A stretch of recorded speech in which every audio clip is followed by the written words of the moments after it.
everyone! Welcome to my mini vlog. And for today's video guys is nagluto ako ng mabilisang pagkain. Usually ito ang niluluto ko guys pag wala akong maisip lutuin and very simple lang talaga ang mga ingredients na ginagamit ko dito.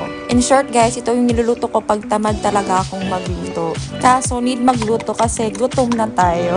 Charis! So ayun na guys, yan yung mga ingredients. So 4 na itlog, kamatis, sibuyas, tsaka may cheese. Diba? Social tayo. So ayan na guys, igisa lang natin yung sibuyas, tsaka yung kamatis. Then after nyan guys, lalagyan ko lang siya ng coating butter para mag-add ng flavor at para hindi din mag-stick yung egg sa pan. And then ayan na guys, ilagay ko na yung egg and then lalagyan ko din siya ng cheese on top para mas masarap. After nyan, tatakpan ko lang para mag-melt yung cheese. And then, ang technique na ginagamit ko para ma-flip siya guys ay gumagamit ako ng plato. So, ita-transfer ko siya parang ganyan. And then yan, para madali siyang ma-flip. So, ayun lang guys for today. Thank you so much for watching.